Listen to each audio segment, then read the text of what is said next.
Rarely has mankind hesitated to eradicate the creatures that stand in the path of his conquest. If we find intelligent species, ritual extirpation, undesirable odors from another world, the rest must be destroyed. Is it possible that our dark past might repeat itself? Watch them and pray.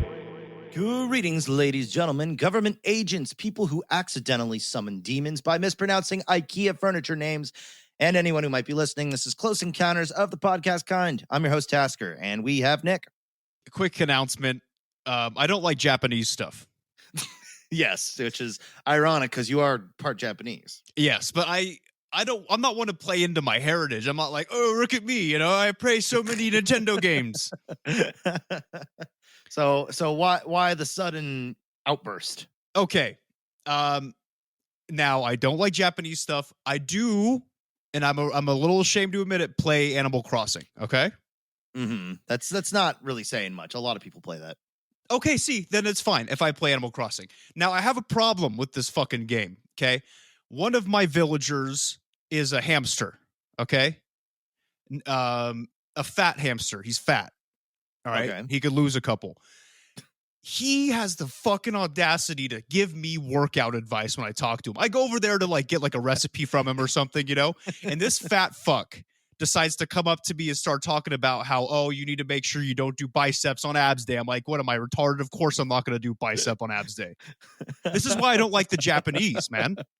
So that's what did it for you. That's what broke the final straw. I'm going to break my Nintendo Switch in half. I'm going to fucking throw it out the window. I forgot his name. It's like Hamtaro or some bullshit. If he fucking, Hamlet, I don't know. If he says one more thing about working out while still looking like the Pillsbury Doughboy, I'm going to freak out. Wow. Interesting. That's an interesting trigger that you have, huh? Workout advice by people who don't look like they work out. You know what? It might be the fact that he doesn't have opposable fucking thumbs and he's telling me how to curl. Well, some could say if that's the worst thing going on in your life right now, you might be doing better than you think. Fair. I'm sorry. I was just mad about that. I had to get that out in the open. Well, I'm glad you feel you can get that off your shoulders and stuff, because we're going back into anguish and pain and torture today. So in a way, that's actually a great lead up. We're doing, of course, as you see, part 2 of Dante's Inferno. Oh, circles 6 through 9. Yeah. Do you have anything to say about those numbers and why they're in that sequence? No, not at all. No, I there's numbers. They're 6, 9, 6 to 9. No, nothing really sticking out. Nothing rings a bell. Nothing that reminds you of a certain activity. Oh. The song, Summer of 69. Oh, such a good fucking song. Yeah, no, I know exactly what you mean. That was a good one. Unbelievable. Apparently, he actually did not intend it. Wait, no, was it? Or did he not intend it to be sexual in nature? I don't know. Did they 69 back then? I don't know if they did, but I feel like I read something where it was just the song's all about sex, but it's I didn't even think that 69 wasn't even didn't even occur to him or something like that, or it just became a meme later. I don't know. I'll have to look into that. Yeah, because Bryan Adams, he fucks. You know what I mean? So when you write a song like that, you have to. Oh, good God. So, of course, before we jump into everything, get on to the fun, dark, demon, demonic lower ends of the universe, let's do as usual, we got to check the stars, kind of got to see the overall tone of how today's episode's going to go for us. So let's check out a horoscope real quick. All right. Am I going? Yeah. The relative tranquility you enjoy today lets you listen more attentively to your inner self. You're well aware of the toll you pay when you try to ignore those nudges of intuition you sometimes feel. If you're alone at some point today, Cancer, take advantage of the time to evaluate the events of the past few days. You may gain some insight into what's troubling you. So what do you gather from that? Here's what I gathered from the last few days. Never go to Denny's and order a giant gas country fried steak and eggs with hash browns and 2 pancakes. buffalo wings, and then go to Olive Garden afterwards and get the tour of Italy. Never do that because you'll wake up the next day feeling like your stomach got ran over by a fucking antelope.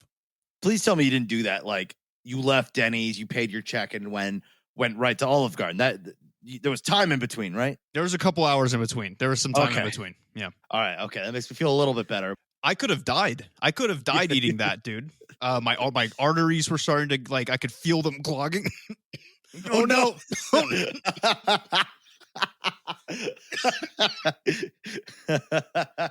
Oh, it's striking back. You're gonna be in America, huh? It's killing back up. No. Oh boy. Okay. Well, hopefully you can keep it together. Okay, let me at least live long enough to tell you my stars. Sex is a 4 out of 5. Cool. Hustle's a 3 out of 5. Vibe 3 out of 5, and success 4 out of 5. Much better than last week, I'd say. Yeah, last week was looking pretty low on your end, right? The last couple weeks have been looking pretty shitty for me, so I'm feeling good. Yeah, I mean, yeah, summer's coming around. Hopes and dreams coming back up. Yeah. But you know what? They're not asking. They're not going to check your fucking Vax card when you go into Costco, are they? No, you just walk in without a mask like you have the biggest dick in the world, and they'll never know. Yeah, putting yourself at risk. You know, that's the thing is like they're not going to question everybody. It's too much work, and there was so much blowback over it. Like that wasn't going to happen. Though, really quick though, just because I know conspiracy podcast, we got to talk about this. I did see some articles about how they're speculating that that coronavirus may actually have been possibly synthesized in the Wuhan labs. Weird how the fuck that happens. A year and a half later, Nick's been saying it, and all of a sudden they decide to jump on the bandwagon. Unfucking believable, man. Well, the reason is because apparently 2 doctors, before anything was announced, 2 doctors were reported being sick with corona-like symptoms like a month or 2 before the panic started. But they're kind of like, well, how did they get it before anything was announced? And why specifically did they find it? It didn't happen in nature. It happened. There were doctors they were the first 2 to catch it. So that's why they're like, sounds like somebody fucked up. Because those commies over there are fucking making biological warfare viruses, and I've been saying this since day one that it was released, and the first outbreak happened next to a level 4 Wuhan lab, and I don't think it's a fucking coincidence. I don't think it was released. I think just somebody made a mistake and then caught it, and global pandemic. Leave it to the Chinese to make Resident Evil a real thing where one person fucks it up and the rest of the world has to pay for it. Yeah, it's truly, I think it's a good case of just how fragile everything is, dude. Like literally all it takes is some dude just making a normal human fuck up like we do making breakfast in the morning sometimes. When you break the yolk and you're like, God fucking damn it. Except when he broke his yolk, it unleashed a virus that devastated the entire planet, responsible for millions of deaths. So good job. Good job, man. I mean, if I knew how to say it in Mandarin, I'd be saying it. Now, this is all speculation because this is if we're considering the fact that the virus is real. Oh my God. I don't know, man. I've never had it. My dog's never had it. Well, I have known a lot of people who've had it. It's very much real and it's very much unpleasant.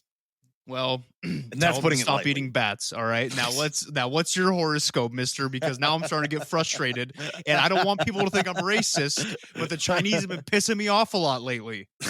That sentence alone just kind of proved your point. And anyways, yeah. Horoscope says, admit it, Scorpio, you have a tendency to run away from conflict in relationships. This can get you into some complicated situations. You don't always dare say what you think, and this can block your energy and determination. Try to stop yourself from running away today. Take responsibility for your opinions, and don't be afraid to voice them. That's good advice.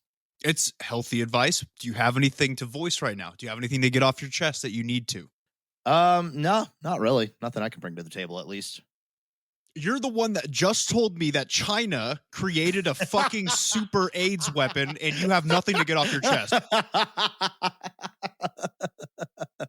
Well, I thought it meant like interpersonal, not global problems. In that case, we have a whole slew of things to talk about.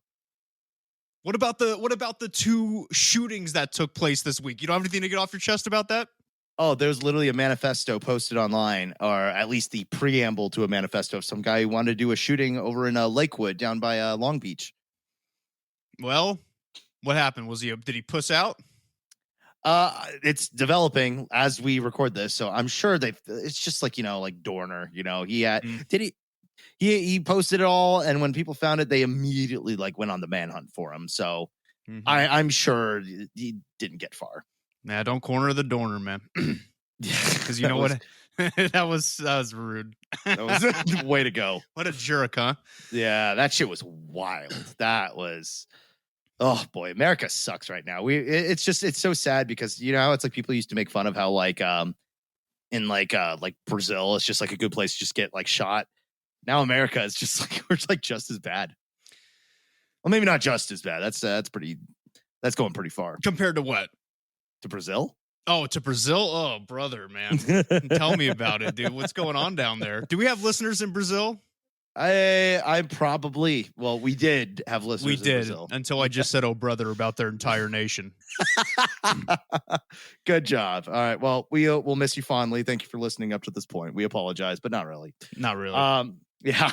Star ratings: 4 out of 5 for sex, 4 out of 5 for hustle, 2 out of 5 for vibe, 2 out of 5 for success. Yeah, average-ish, I guess. Yeah, not our best week, but we're holding up. Yeah. I've had a big weekend. Literally, it's like the first time I've been able to like hang out with my full family in a very long time because, COVID. But now that we're all vaccinated and cool, everyone came over. We were able to hang out, and I've literally been drinking all weekend. So if I'm a little glazed over today, I apologize and have my coffee. I'm doing my best right here. Realistically, I should have a beer in my hand. That would help. Or like a Bloody Mary. Oh, yeah. I'm pretty fucked too. So today's going to be fun. Mm-hmm. It'll be interesting, but we got to do it because we set it up with part 1 and we're jumping into part 2. So hello, welcome back to another thrilling, life-changing episode of Close Encounters of the Podcast Kind. As it was last week, I'm in charge of today's research and information, and if you are now just joining us, this, along with part 1, is our retelling of the abridged narrative of the first part of Dante Alighieri's Divine Comedy Inferno.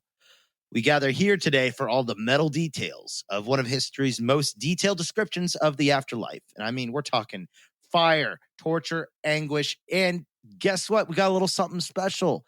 Lucifer himself. Aw. Yeah, the man with the plan, Satan. Look at you, man. You're a regular fucking Jim Croce, aren't you? Did you see my face like light up when I was like, oh? Oh, I saw that. Yeah, you look like you just wrote the lyrics to Rapper's Delight by Sugar Hill Gang, and you just came up with a hip, a hop, a hippie, a hippie. It's like, oh, God. Lightning in a bottle, my man. Oh, good God. So strap in. Grab your hug, buddy, and let's leap back into Dante's Inferno as we are now going into part 2, circles 6 through 9, and the thrilling conclusion. 69. Okay. It's like the sex position. Yeah. Yeah, how hard it was for me to just not click out X on our recording app as soon as that happened. I just got it. You can't blame me for that. I don't always have a dirty mind. Ugh. Anywho, let us do a quick brief recap. That was really redundant. Let's do a brief recap of last episode. Dante and Virgil, the 2 poet brothers, are they're not literally brothers, so let's call them poet bros, are on a quest for some, basically set off by some bodacious heaven babes to save Dante from his midlife crisis. Woo! In a nutshell. There's more to it. If you want more information on that, listen to part 1. They must quest from hell to purgatory and heaven in an allegorical tale of acknowledging sin, purifying the soul, and finding God. The circles that we have seen so far include Circle 0, also known as the vestibule of hell, for the uncommitted who are constantly chasing a blank banner for all eternity while being stung or bit by bugs. Circle 1, which is limbo, where for all the good folks on the wrong side of the proverbial fence of religion, and they just kind of hang out, no real punishment. Circle 2 is lust. Sinners are tossed around in the air by gale force winds. Circle 3, gluttony. Souls have to lie in sewage mud and get rain sewage on them for all eternity. Circle 4, which is greed. Hoarders and spenders have to carry large weights, bump into each other, and talk shit to each other for all eternity. And Circle 5, wrath, which is the river Styx, where all the wrathful are basically treading water and constantly tearing each other apart. Now, the last thing that happened was that the boys crossed the river Styx with Phlegus the boatman, and at the gates of D's, they were blocked by fallen D's? angels. Yes. The gates. Yeah. There's something you need to say? No, D's nuts, maybe. Oh, man. Okay. It never gets old. It never gets old. I did it last episode twice.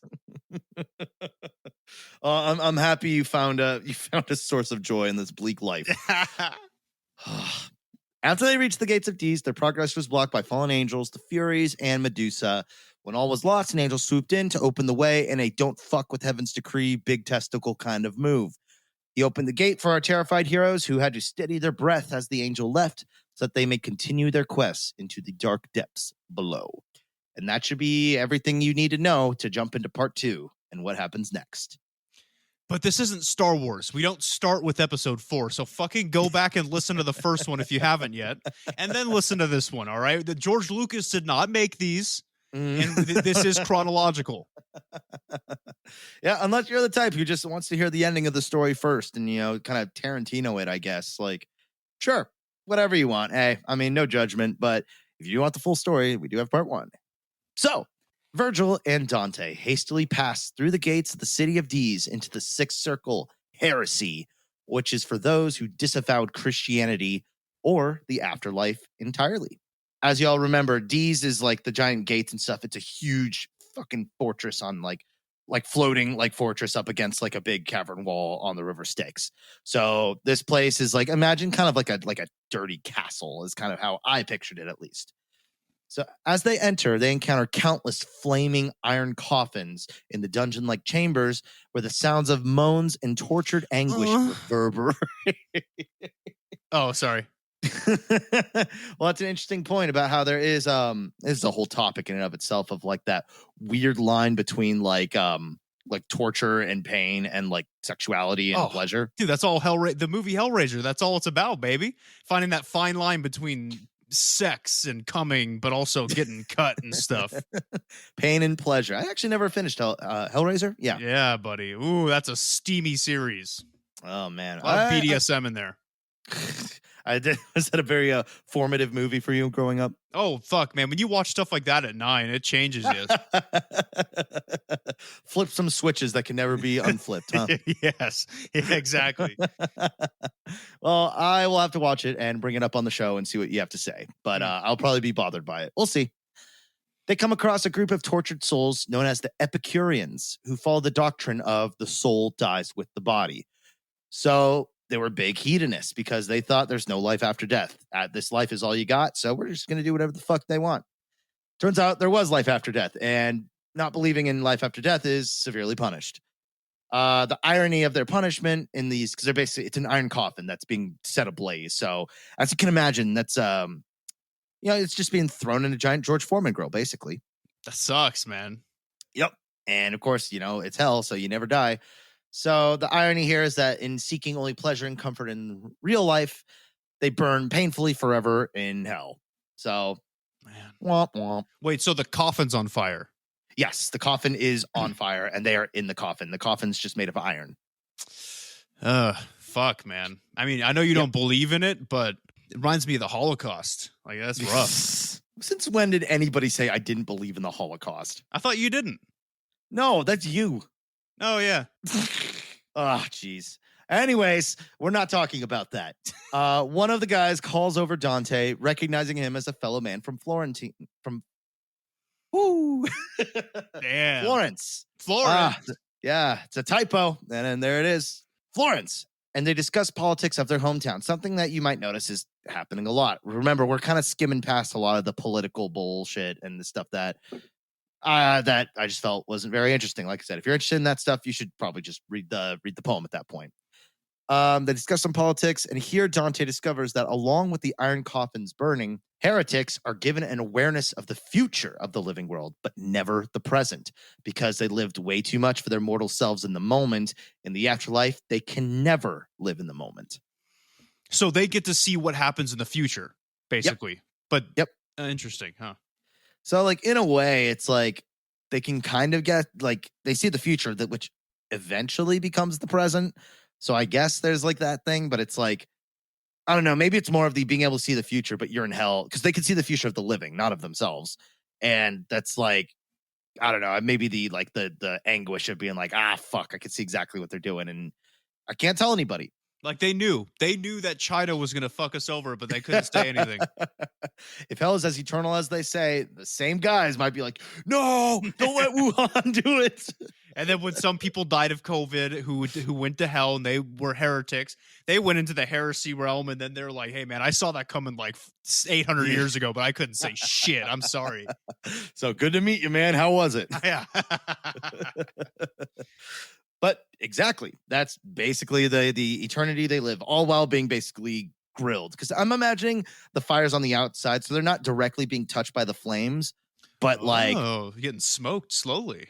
Basically, Ooh. Iron coffin too. So all that iron is steaming hot, I'm sure. That sounds good. Yep, ripping hot. Because you just got a new grill, didn't you? Oh, I did. Yeah, that's actually the first thing I thought of. Is I wonder if I can fit a body in there. You know, that's we're going back to Hellraiser that you watched at 9 years old. You know, there might be a lot of maybe some correlation there. I have problems. Well, glad we can discuss it in an open forum. What the best way to do it. So, as Virgil and Dante continue, Dante also meets one of his close friends' father. The friend is named Guido. The father is that's racist. That's his name, Guido. Well, Guido. Geez, what does he own? A pizza parlor? He's Italian. Oh, that's right. Yeah, it's a bunch of Italians. Yeah. Wait, so his friend's name is Father?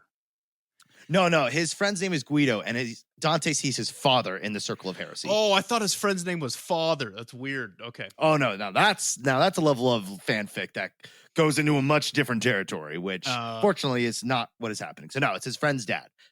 Oh. So yeah, so the friend's dad is like, hey, like, why isn't Guido with you? Like, if he's not with you, like, where, like, what's going on? Like, is he dead or he's alive? Dante was like, I don't know, maybe Guido just didn't really like me secretly, and that's why he wasn't chosen to go on this journey for me. He gave like a really like dumb, like trying to be funny answer, but his dad like takes it as like, so in other words, you're basically saying he's dead and burning in hell somewhere, and just like gets so dejected and like sad, and Dante doesn't even try to fix it. He's just like, oops, and just keeps walking, which is kind of a dick move in my opinion. Not his fucking problem. Yeah. I guess it's just, I don't know. That's a little mean. You know, this whole time we've been doing this part one and this part, knowing that they are Italian, I've just been picturing them talking like they came out of like Saturday Night Fever or something, you know? So this whole conversation between Guido's father and fucking what's his name? Dante, yeah. With their slick back hair, their biker jackets, and just fucking, hey, so like, where's my son, right? Like, you told me he was gonna be here, buddy. And then Dante's like, hey, buddy, I don't fucking know. Like, get off my nuts about it. You know what I mean? Like, that's all I've been picturing. Which is good. I think we did establish last episode, like, this would have made great for a 70s comedy. Like, yeah, something like that. It's like a buddy comedy with a couple of Guidos, you know, just going through hell. Again, I actually think there might be something to that. So I think it would be amazingly funny, but we'll see. We'll see if we could get in touch with some producer who doesn't like just rip us off and scam us or try to diddle me. Yeah, that too. Unless, you know, okay. Dante basically just shrugs everything off, and he catches up with Virgil, and they just keep on going through the dungeon, looking at the sights, observing all the flaming coffins, and eventually they find a path that leads them outside to a dark and craggy cliff. And now here was the start of the seventh circle, violence, where an incredibly foul stench fills the air. And in fact, it's so bad, it forces the boys to take a breather to gather themselves, which I thought was a little silly, because it's like, you'd think you want to move faster to get out of there. But like, well, I guess if the smell like heat, does it rise? Actually, I think it might. Okay, because when I'm cooking, my downstairs will kind of smell like the food, but when I go upstairs, like an hour later, it really smells like the food. So I think, yeah, I'll venture to say that it's probably true. And also, what if there's just perverts and they like the smell? Very true. Well, no, they sit down. That's the thing. Oh yeah, they love it. Oh, they're whiffing that shit, dude. They're doing it hard too. He just didn't want to admit it. He just wanted to leave a little hint of his fetish in there, huh? They sat down because they had boners and their pants got tighter. Yes. Kind of rub one out real quick so they can keep going. So you heard it here, folks. Dante Alighieri had a scat fetish. Pervert. Gross. So during their rest, Virgil decides to take a minute to explain the circle of violence, and that is divided into 3 subsections: violence against your neighbors, violence against oneself, and violence against God. He continues that after violence comes the 8th circle, which is fraud. He says that basically to lie and break the trust of others leaves a very, quote, particular sting, end quote. And that in a way, it's sort of like opposing the idea of love itself, like lying and, being something fake. After fraud, Virgil continues that then comes the 9th and final circle, treachery, or the betrayal of loyalty as a whole. Dante notes that they have technically already seen many damsels who have betrayed, committed acts of fraud, and even acts of violence. So why do we see them already? They've, there's some fraudulent people, but why are they on lower circles? Like, what's up with that? That seems kind of like a fucked up system. What's up with that? What's up with that? That'd be, I think Dante played by fucking Seinfeld. Yeah. Have you ever noticed when you go into hell and you see one guy in fraud, but he should be in violence? What's up with that? I don't know. It just kind of turned into fucking Shaggy. I'm not a very good impressionist. I feel like also both of us kind of had a rough week last week. So, to everyone listening, you're unfortunately seeing the results of our poor life decisions. You know what? That you bring up a good point, though. I am curious as to why, if you are clearly committing, because like we discussed on the last episode, and now that I know what all 9 circles are, I belong in every circle. But how do I know which one I'm going to? And here's the answer for you. Because yes, you could commit all the above sins, but when it comes to which circle you end up in, Virgil explains that there are 3 dispositions when committing sin. One is incontinence, which is, in other words, a lack of self-restraint. So you did the sin not because you wanted to sin, but because it was just you just couldn't control yourself. You had no self-control, and you ended up doing the bad thing. Then there's malice, which is, kind of speaks for itself, or stage 3, insane brutality. Depending on the disposition of committing a sin, determines which sin will define the rest of your eternity. So you could do all of these, but if your lust was, I don't know, committed in a case of insane brutality, that's the circle you're probably going to end up in. Or, it basically depends on whatever one you did the worst, whatever one offended God the most. That's the one you're going to end up in. What would be like an example of insane brutality lust? That's kind of, as soon as I said it, I'm like, I wonder what that might be. That might be like Hellraiser type stuff. Like you're not killing anybody because that would be violence, or that would be possibly wrath.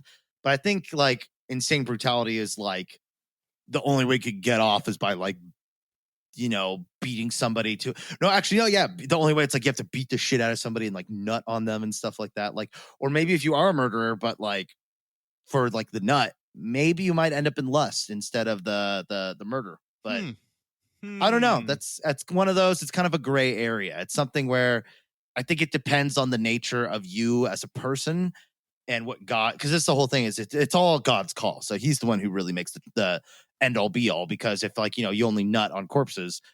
Okay. So that's a better way to think about it. Okay. If you can only nut on corpses. Sure. If you have to kill the corpse in order to nut on them, you'll probably end up more in like wrath or violence. Okay. That makes a little bit more sense. So let's say I bought a milking table. Okay. Right. Yes. And I used it. Right. Mm-hmm. And I laid on top of it and I put my junk in the hole and I was milked like a fucking goat. Okay. Would I end up in, would that be insane brutality, or would that be like insane brutality lust? Or that would just be lust, right? That would just be like, I'm just going out of my way to get milked, or what? Yeah, I think so. Because also keep in mind, this was written in like 1300s when like anal sex was considered to be like an abomination. And that actually lands you in I think in this circle as a violence against buttholes. or is it yeah. No. There was it might be this one. Sodomy? Is this one? Sodomy, yeah. No, it's actually it's one layer deeper. It's something against like nature itself. They consider it like a crime against nature. Oh.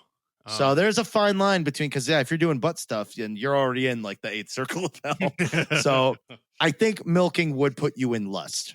Yeah, because there's nothing harmful about that. It's just getting milked, man. Yeah, it's a little alternative, but yeah, you're going out of your way for something like considered like degeneratively sexual. Because remember, back in these days, like having sex was just for like having babies, basically. Anything else, like I think you could still have like sex for pleasure, and it like wasn't a huge deal as long as it was you were married. Because that's another one. If you had sex before marriage, yep, you're going right to the circle of lust. Damn. What about pee? What about like pee fetishes? I think any fetish will put you in lust. Okay. So, yeah, I don't know. Are you thinking that's probably where you're going to end up? I mean, bro, like to be honest with you, I think out of all the circles of hell, I probably belong in lust. The one that you tend to offend the most often with. Well, it's not my fault. I wouldn't consider it insane brutality because I'm not, and I wouldn't consider it malice because I'm not out there fucking raping people and like, right, jerking off in movie theaters like Pee Wee Herman. I'm not doing any of that shit. Now, I would say probably incontinence, lack of self-restraint. Yeah. Oh, absolutely. But it's not. It is what it is, man. Whatever. Yeah. Hey, the moment I start getting shamed for wanting a fucking milking table is the moment I lost faith in humanity. Also, it seems a little unfair that, if we're going to play the devil's advocate, ironically here, like, why would God make you this way if you're just going to get thrown in hell for it, Yeah, because he wants to milk me himself down there. I don't know. But then we get into the whole argument of what is free will. Did God actually give us free will, or are we all preordained, or what's that whole thing? So that's a whole other philosophical argument. So I think it's a much simpler and reasonable way is milking table means being blown in the gale winds of lust for the rest of eternity. Which is a super, I think I expressed this briefly on the last episode. I think that's a really dumb punishment for people. Like, I know that you said it was supposed to be like, what's the word? It was kind of supposed to be like ironic in a way, right? Yeah, well, it plays on being swept away by your passions.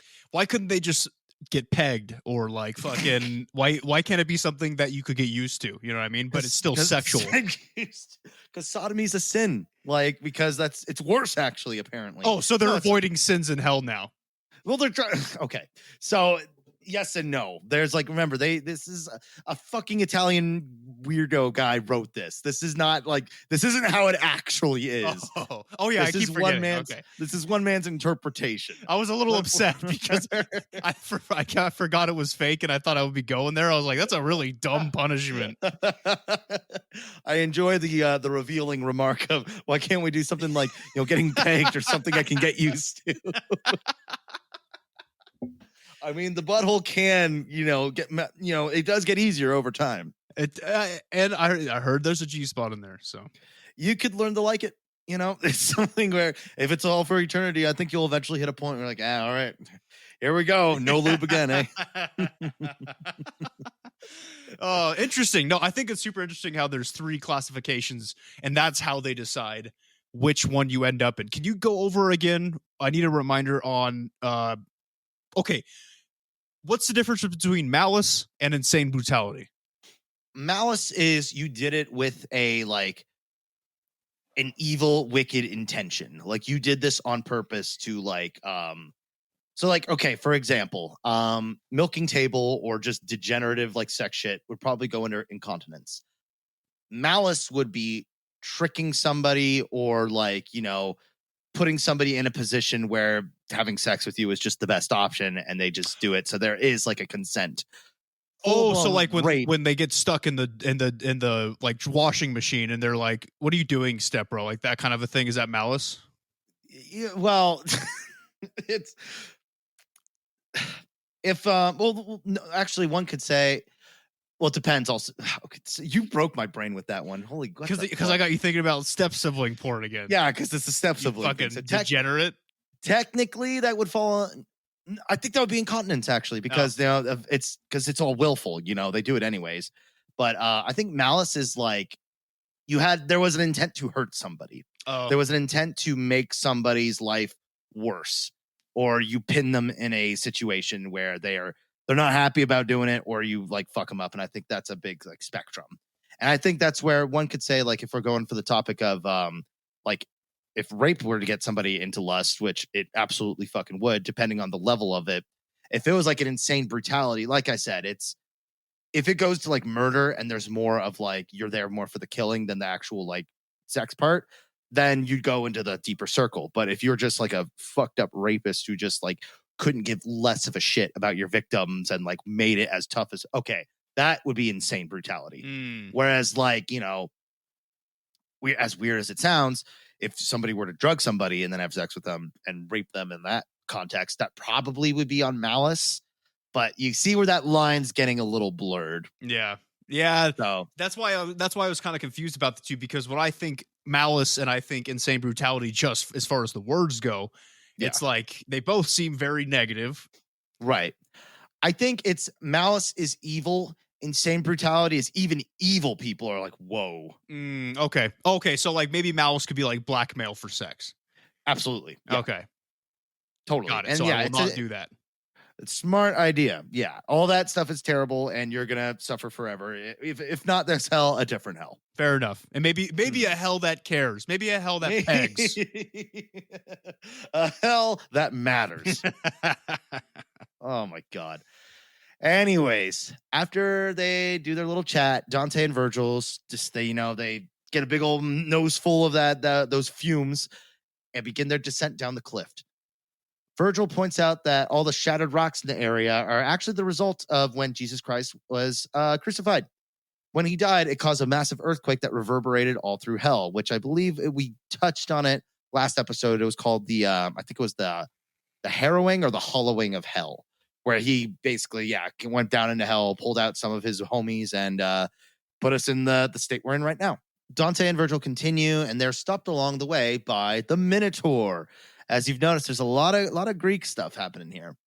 So they managed to slip past him because Virgil basically is just like, hey, remember when Theseus killed your ass? And he gets fucking furious. And in his like blind, distracted rage, they're able to just slide right on past. Question. Yes. Now, I've been made fun of by our listeners because I like werewolves, right? Because they're arguably furry. Sure, arguably. I like minotaurs. Is that bad? I like a big rippling guy with a fucking bullhead. Is that weird? Well, like, do you like it because you think it's cool? Because it is cool. Or do you like it because like it gives you tingles and jingles down south? Honestly, I think it's just because it's cool. So you're fine. This is the no furry law does not have to be enacted here. Okay, just making sure. Also, follow-up question before we move on from this circle. Did we determine what that smell was? I don't. Was it just believe ass? So. I think it's just just the general feel. I think we get more. And hold on, let me look ahead. I don't think it ever really was established. Actually, hold on. Let me look this up. Nick, give a hot take while I look this up. Oh, I got a hot take. Oh shit. EA, the game developers, not as bad as you would think. I just played Jedi Fallen Order. I'm playing through right now. Fucking incredible game. They've won some points back in my book for that game. It's actually good. Oh my God. It's fucking so good. So EA, good job. I'm going to say it. I said EA, good job. That's my hot take. That was less controversial than I thought. Also, I know that we talked about the Holocaust earlier. Yeah, maybe I don't think it happened. It's not, but I need to see the facts, right? There's photographs from back in the day of the fucking oven shoot stacks, right? And you can't. There's no shadow. They've been photoshopped in there. All right. So the Jews were not killed in the Holocaust. Okay, that's my fault for giving you a platform. No, it was not established what the smell is. Probably just a part of what made the ambiance more terrible for the people suffering. Okay, so they just concocted a smell. Yeah, or it was the Minotaur. Who knows? Yeah, he pooped his pampers. Yep, all over the place. It was his stomping grounds. Oh boy, oh boy. Okay. So, they see the Minotaur, they got past him. Seventh circle is now beginning. So the first ring of the seventh circle is a lake of boiling blood. That could smell bad, right? Oh, It's like fuck. sulfury, maybe? I think it. Well, have you ever made blood sausage before? No, because it's disgusting. But I imagine debatable. Yeah. It tastes like iron. It's very good. It's so when you cook blood, it smells like metal. And this is like a lake of it. So I imagine that and just like Minotaur shit. That's probably what the smell was. That's probably a really strong smell. Yeah. Okay. All right. Well, there's our answer. Cool. So, seventh circle is a lake of boiling blood and fire where murderers, tyrants, and warmongers are plunged. They are assigned a depth in the boiling blood depending on how bad they were. So, but the thing is if they rise up too far from their depth that they're assigned to, or if they rise up to go and get some air, there are a bunch of centaurs that are stationed all across the shores of the lake with bows and arrows that just light them up whenever they go up for air, basically. This Alighieri guy, man, he just loves to just put fanfic shit in here, dude. This is like a fucking Harry Potter movie.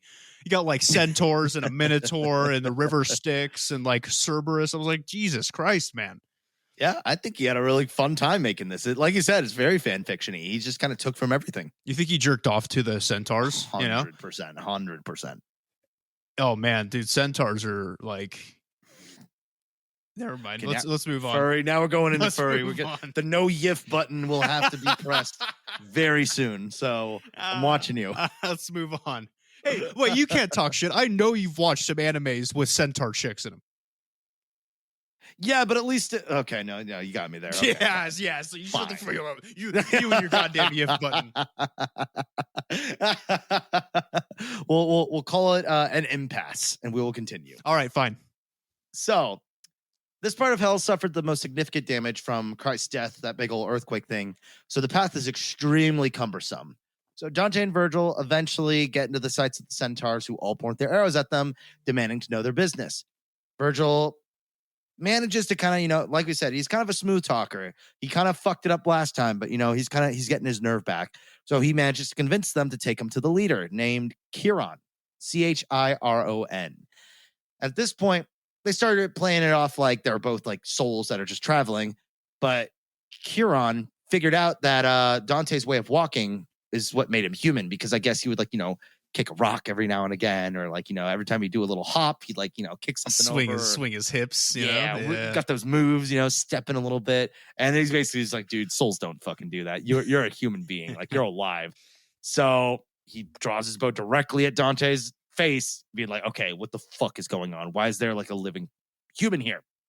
So Virgil then, he goes his usual spiel, we're heaven sent, we have a divine reason for being here, we're not here to steal anything, we're not here to break anybody out, we're not here to do anything villainous, and basically gives him a very convincing apology. Chiron decides, that's good enough, and being like, well, I want to piss off heaven, because like we saw earlier, to deny heaven's will means you get a big old juggernaut angel sent your way back at the gates of D's. So he decides to appoint one of his D's. Yeah, the gates of D's. You got to stop saying that, man. You got to stop saying D's. That's what it's called. I could call it Dis, but that's I don't know. D's just kind of more like Dis Wiener. Dis Wiener. All right, continue. Sorry. I'm sorry. So they are appointed a centaur guide named Nessus to take them across the rest of the first ring. Nessus points out that great names such as Alexander the Great, Attila, and Dionysius, I think, that are all there, showing him all the famous sites, all the big boys that are down here, boiling in the blood. And then eventually they reach a shallow part of the lake, and Nessus leaves the poet bros to continue their mission. The further they walk, the more the rock and cavern-like surroundings change to a black and gnarled-looking forest, which is the second ring of violence, which is violence towards oneself. And here is a thick woods, which is covered by poison, thorny trees, and the disembodied cries of suffering. Comment and then a question. Sure. It sounds like you just described my pubes, which is pretty cool. Awesome. Okay. That was some happy accidents there. And Bob Ross. All right. And then question: is this centaur a man or a lady? Nessus sounds like a girl. It sounds like a girl name. It might be. That's cool. Yeah, are we going back to this? Does the YIF button need to come out again? And this time for both of us? I'm just thinking about. I mean, look. Okay, so now here's a question about this. If we're going deeper into this, okay. Since you brought it up, if it's a girl centaur, I know where the boobs are. Right. Well, do I? Like, do they have them up here, or are they on the horse chest? Could be both. So 4 boobs. Basically, yeah. Cool. Well, no, don't they have like? I don't know how horses work. So I think like dogs, how they have like 6 nips at the bottom, and then they have, if it's a centaur, then they have the 2 boobs at top, making them 8. Damn, that's a lot. Now, follow-up question.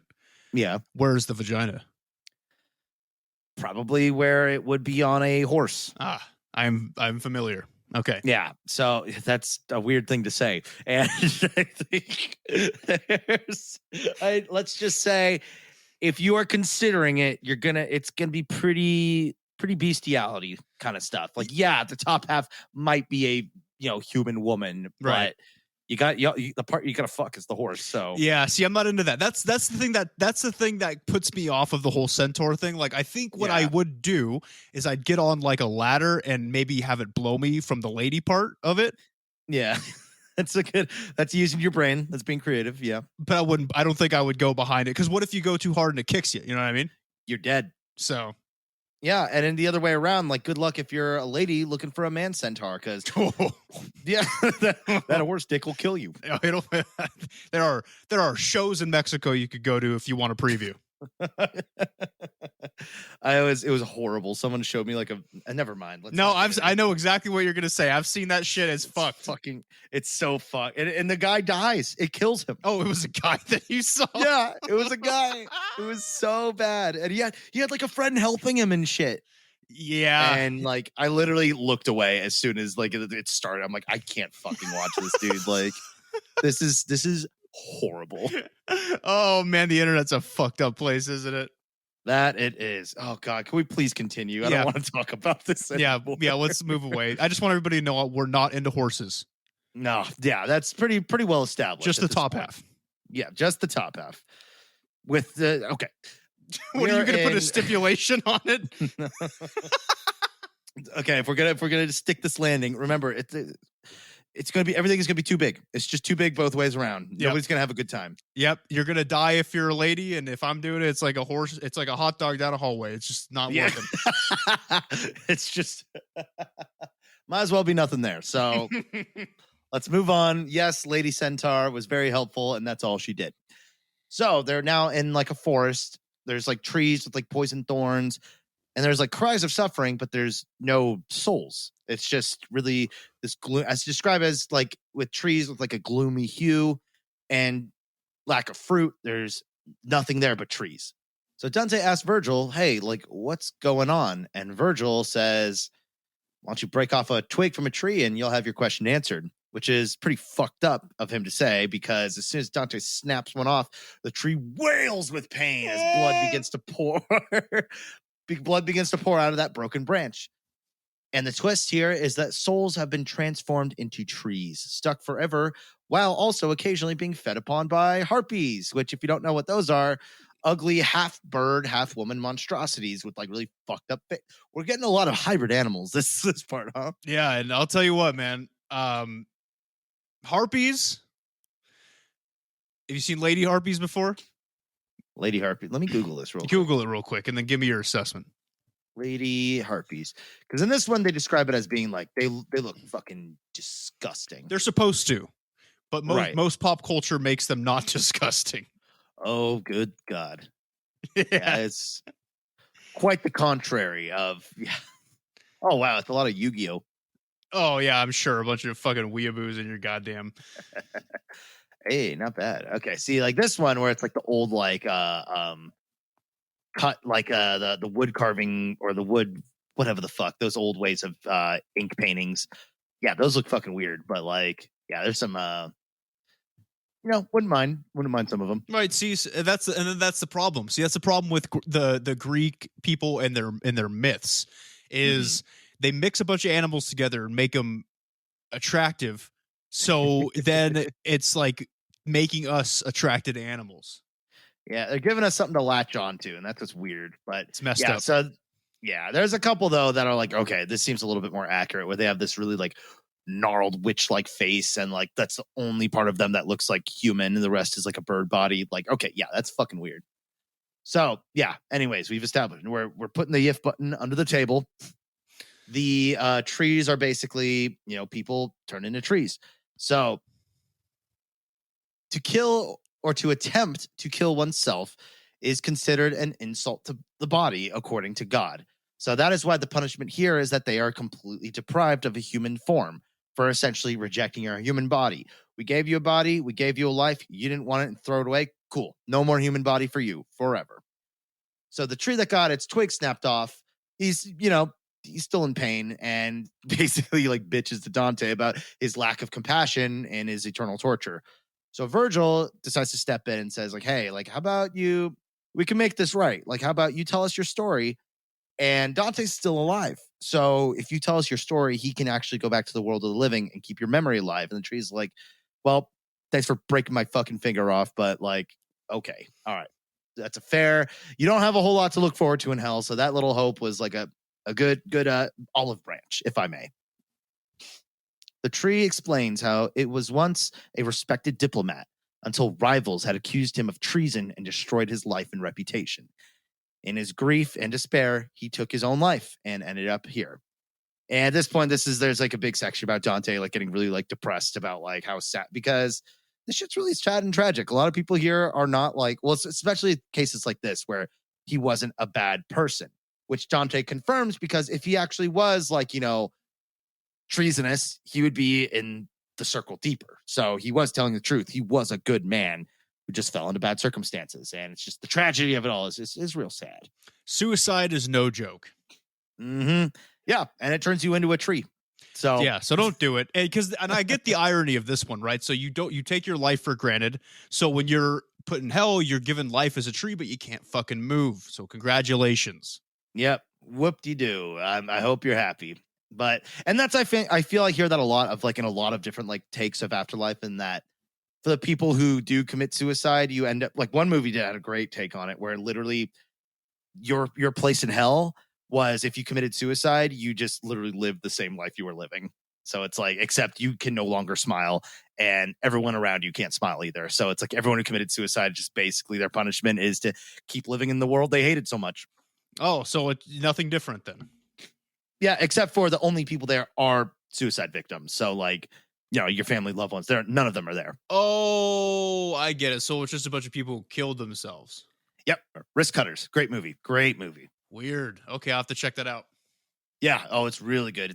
It's depressing, but it's the way it works, the way the narrative goes. It's awesome. So, but yeah, it does have a really good anti-suicide message, and like how it's like tends to be by like suicide, it tends to make everything worse than it is. And even though it seems like the easy way out, it's most definitely not. In fact, it blows open the door for a bunch of fucked up bullshit to start up, both for your soul, if you believe in that sort of thing, and for everybody else around you. So there's my PSA. Get help. Seek help. Yep. Feel good. And if you're not feeling good, make each day an attempt to feel good, at least. Yeah. Do what you gotta do. Try something. Don't kill yourself. There are people out there who care about you. We care about you. Look, exactly. I'll tell you what, if you guys are too afraid, if there's a stigma to go see a mental health counselor or something, hit us up on Discord. I will talk to you for $2.99 a minute. Just like the fucking horror. Nick will give you a horoscope too. Oh man, that would be a really fucked up business. No, I'll talk to you though. Of course, we're here for you. We are here for you. So, Virgil interrupts Dante's thoughts about being depressed and begins to explain that the souls in this zone are rooted here. Basically, once Minos from the earlier circle judges them, their souls get launched over here and they get planted into the ground, and then they grow up into the trees that they are now. And to kind of put into perspective of why breaking that little twig off was kind of fucked up, having the pieces broken off, as Virgil explains, is the same level of pain as full-on dismemberment to them. So he just walked up and fucking yanked off some guy's limb like a Wookiee, huh? Quite literally, that's what it felt like to the tree. By breaking that twig off, it was like just getting his fucking arm torn off. That's awesome. So yeah, Dante is feeling a little bad about it, but you gotta know. So Virgil continues on to saying that even when the day comes for souls to reunite in their bodies in the final judgment, which I'm sure is a topic very extensively explored back in those days, where they thought the final judgment was the soul that left your body at death gets reunited with your body's final judgment, blah, blah, blah. This old stuff. So for the people in the suicide forest, and I think that's where like suicide forest kind of comes from, this subject matter, which I'm sure we've all seen like in media. And there is a real suicide forest in Japan, most famously by, was it Jake Paul, who filmed one of the victims there, and it became a very big deal. Yeah, man, that was a lapse of judgment. That was bad. And I did see something. I guess he has a podcast now. And like, so you had like a celebrity guest on there. He's like, yo, man, like I love Japan. A trip. Like, you ever been to Japan? And they just go silent. Oh my God. Anyways, so Virgil's talking about souls reunited for the final judgment. But when you're a suicide tree, your hollowed and husked bodies will simply just be draped on your branches. So when you gave up your human form by suicide, you gave it up forever. And that includes with the final judgment. And it's even worse because now your body that you used to have just gets like thrown on you like laundry. Well, man, if this is a reason to never kill yourself, this is it right here. This is, you don't want to become a tree. At least being alive and being miserable is probably better than being a tree. Yeah, it sounds fucking terrible. And they also, remember, Harpies are coming in, like biting and tearing off your leaves, also dismembering you for all existence. So, yeah, not worth it. Not worth it. At this moment, there's a fun little skit that happens where Virgil is interrupted by two naked and cut up souls, or I don't know. They just seem like two characters running away from these like dog-like hellhounds or something. One of the naked guys falls into a bush and basically just gets mauled to pieces right in front of the boys. And the bush, who is also, it's a soul. It's a suicide soul. Just kind of sighs about it. He's like, fuck. He's got these like pieces of this guy all over him, and then decides that it's a great time to start talking about how like Florence fucking sucks, and all that began. Oh yeah, he got all like sad because he's like, the only reason I'm here and all this is happening to me because fucking Florence stopped worshiping Mars, the Roman god, and decided to go for Christianity instead. And this is why everything bad happens to him. So little fun, little break from the action. So this bush is just like, oh, Mondays, right? Gee, yeah. Feeling a little blue. So Dante sees the bush and has laments and gives him some of his little branches back. And he's like, okay, I think I've seen all I need to see. Meets up with Virgil again, and then they continue their walk through the woods until they come across a small moat, and they cross over into the next ring. Now at the third ring of the seventh circle, which is for violence against God, art, and nature. And it appears as a giant desert of red sand where little bits of fire gently rain down from above. I think this is where Sodomy is. This just sounds like southern Utah. just a light fire falling from the sky and red sand everywhere. That's it, man. Tarantulas and scorpions and shit. Yeah, it sounds like that. Violence against art. Yes. How does that work? We will get to that. Okay. Because I also kind of forgot. So we'll see. They come across souls in various positions all across the desert. Some are moving, some are laying on their backs, and some are huddled together. Virgil explains that this ring is further subdivided into three different types of punishment, God, art, and nature, depending on the sin they committed. The first is the blasphemers, violence against God himself, blasphemy. They must lie on their stomachs and be burned by the fiery hot sand below while being pelted by the soft fire rain from above. They come across Capanius, I think, a king who besieged Thebes, who continues to curse and defy God despite his punishment, constantly and forever angrily screaming to the sky that not even hell will change his mind, that he doesn't believe in God. No, fuck you, God, fuck you. Piece of shit, you're not even real. Fuck this shit. Come on, try it. This is my favorite guy. He just sounds like a stubborn old man. Honestly.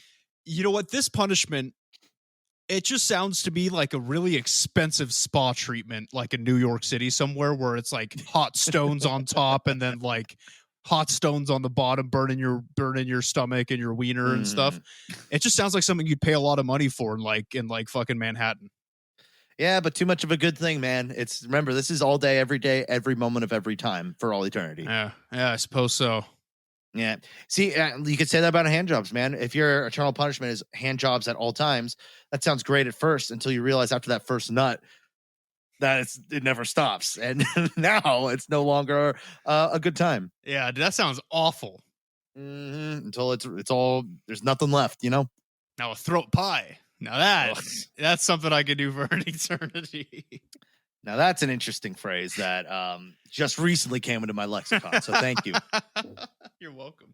Anyways, so we have the man who basically doesn't believe in God, is being punished for it, and actively, because a lot of the souls here are just like, constantly like, oh, I'm sorry, I don't, blah, blah, blah, blah, blah. But this guy, he doesn't give a fuck. So power to him, good for you. You stand to your convictions. Yeah. As the boys continue, there's a red river of boiling blood coming into view, which Virgil actually reveals is the source of the quote-unquote water that flows through hell, both upper and lower. It all comes from this circle. That's kind of more just like a fun fact. Oh, a little factoid, a little tidbit. Yeah, a little, here's how it works, a little behind the scenes.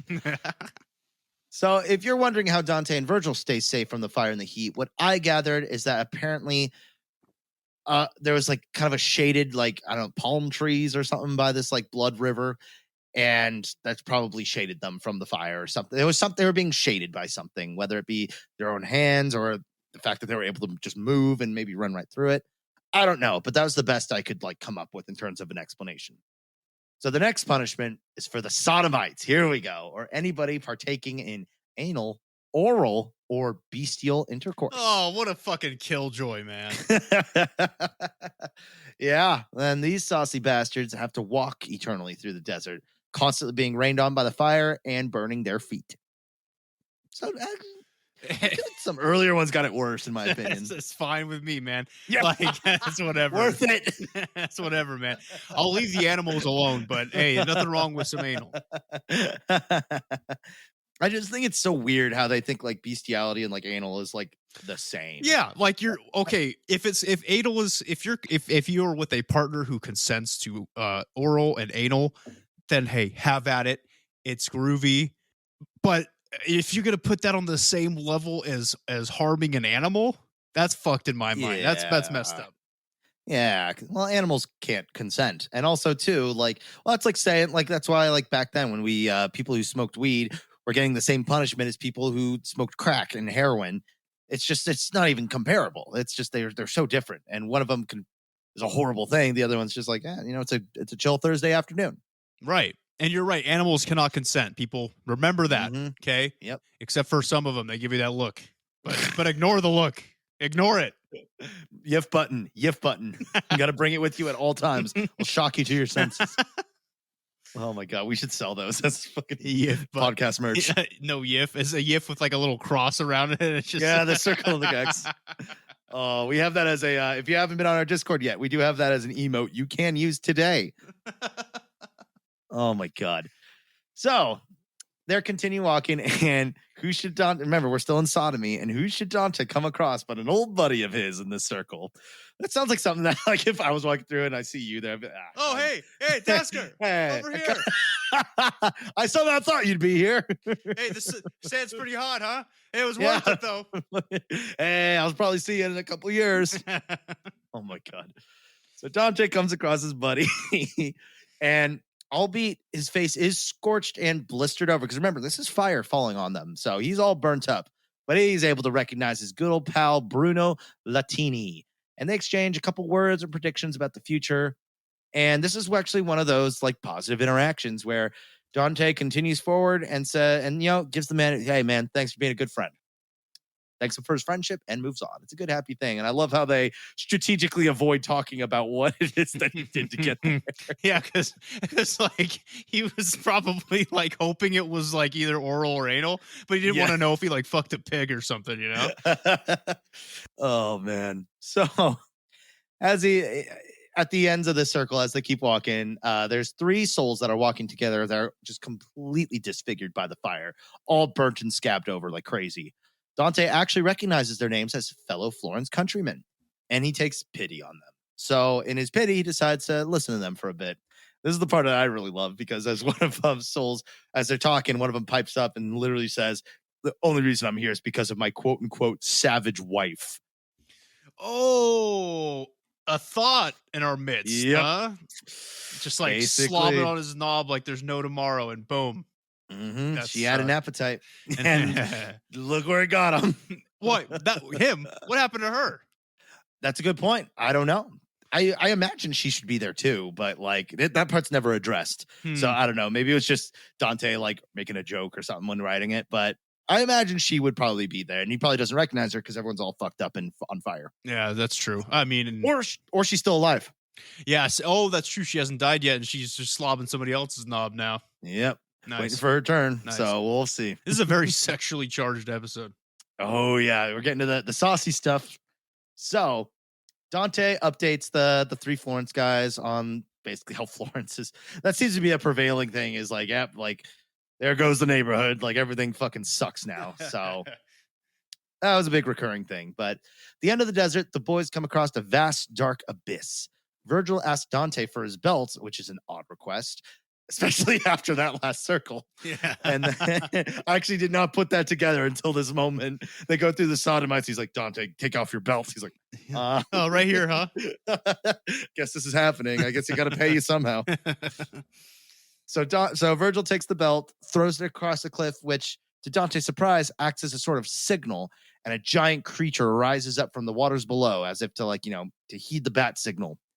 The creature had the face of a pleasant man, but the body of a winged serpent with 2 giant paws, armored sides, and a dangerous-looking scorpion-like tail.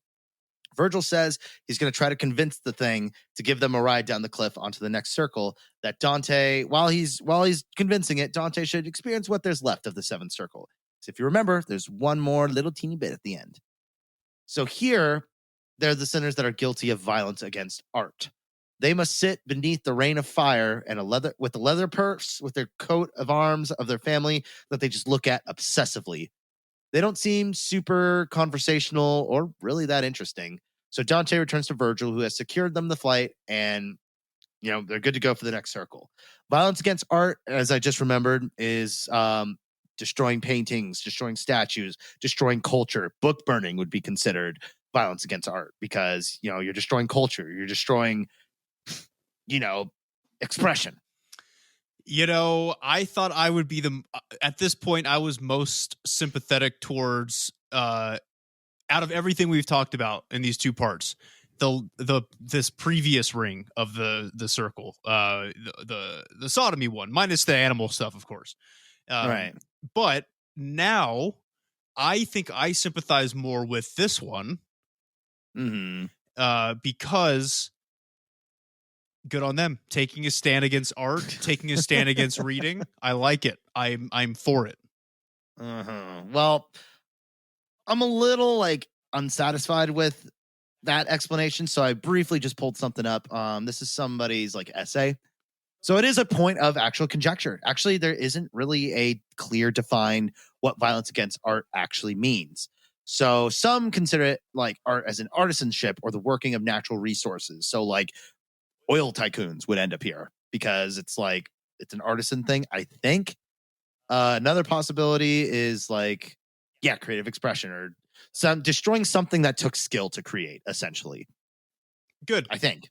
Yeah. So sure. We'll say it's a little vague, but no, if somebody at school, you go to their notebook, you see they were drawing some YIF action, and you go up and you rip it in half. I think God will understand, because by making that YIF drawing, he's basically going into the sodomy, violence against nature kind of thing. So I think actually you'll go to heaven for that one.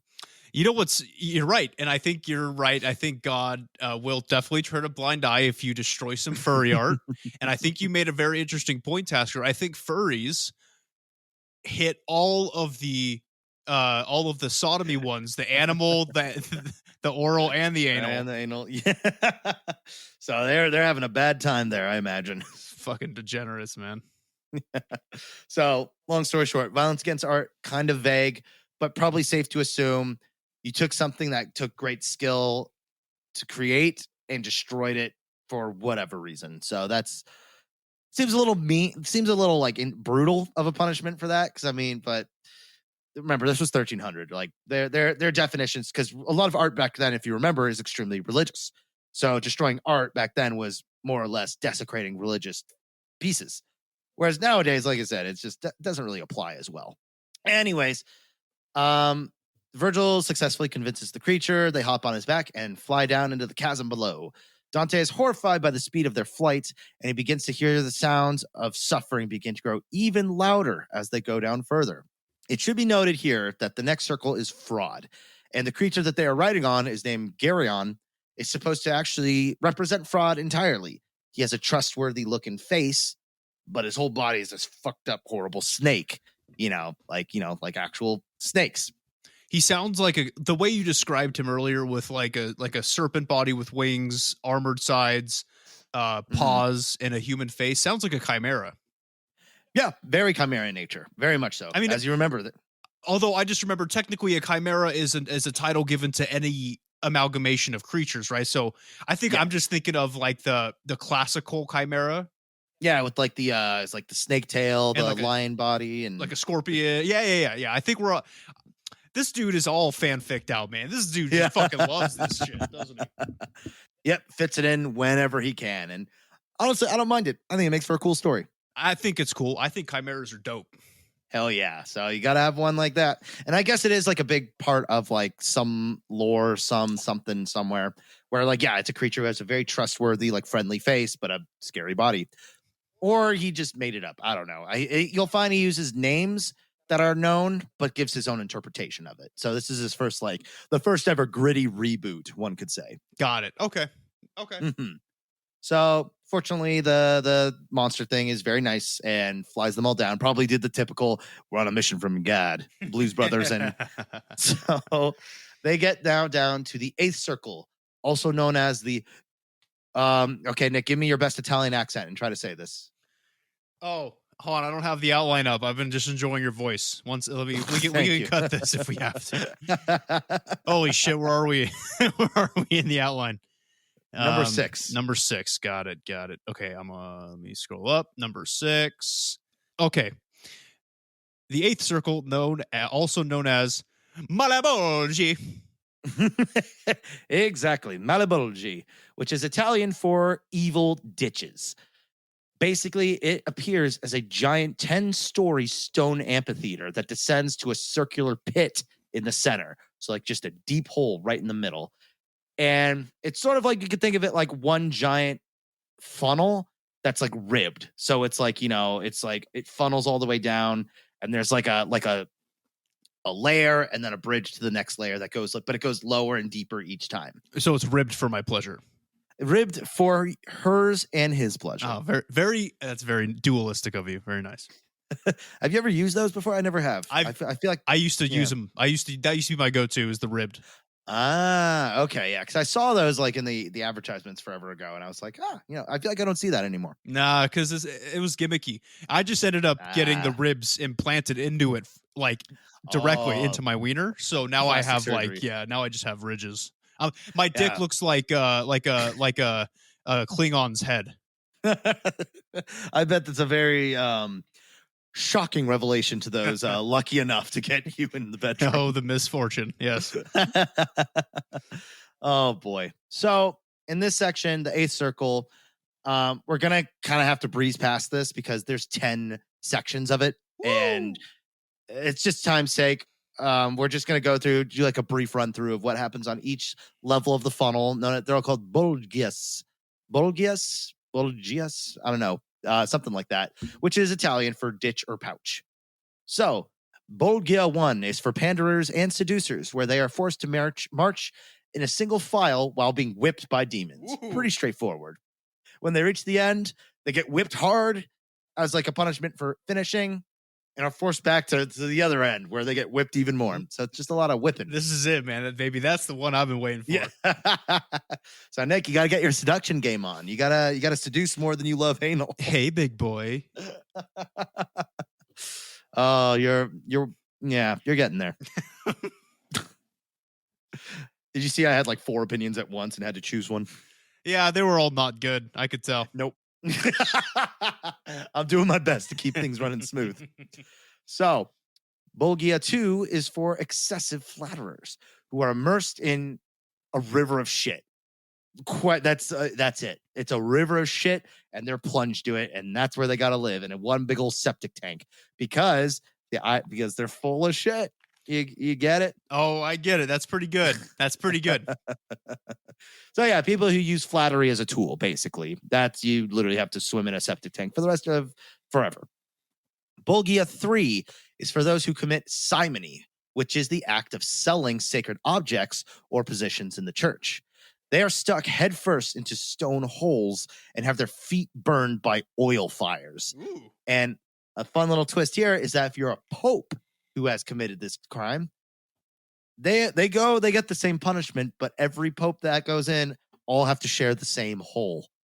So there's like squished, and there's a lot of popes that did this who like sold positions of like, cardinal or whatever the fuck. So they don't even get their own hole. They have to share it with all the other popes that did it. So if that porn production company Mormon Girls, if selling that, is that technically like selling religious stuff? No, because it's a parody of religion. It's not actual religion. Okay, if they were actual Mormons, okay. Well, no, because that doesn't work because this is Christian hell. Oh, that's Mormon right. Hell, Mormon hell is way worse. Yeah. Well, I mean, because it's spaceships and shit, though. Oh yeah. Well, Mormon hell is because Mormon hell was created to trick people into becoming Mormon. It's not. I don't think it's real at all. Unless we'll see. In which case, I'll see you there in the fucking sodomy section. Oh, I'll be there. So basically, if you're selling off or like if you sold indulgences or took advantage of your place in the church, yeah, you're going there. You're gonna get oil fired to the feet for the rest of your existence. Bulgia 4 is for astrologers, seers, sorcerers, or anybody who attempts to see the future. Their heads are twisted backwards as they march forward like a church procession, kind of, wibbling and wobbling because, their head's twisted. And they're also blinded by their own tears because the irony is that here, them trying to look for the future, they now have to live an existence of never being able to look directly forward and never being able to walk a straight path ever again. Damn, man, that hits close to home because I've dabbled in sorcery and witchcraft. Oh, we know. And that's another thing. This is the part when I was reading. That's the one that really, I was like, I think Nick would probably mostly likely end up in this one. Yeah, it's a tie for Bulgia 4 and Sodomy. Yeah, the fucking violence against nature. Yeah, violence against nature all the way, baby. My man.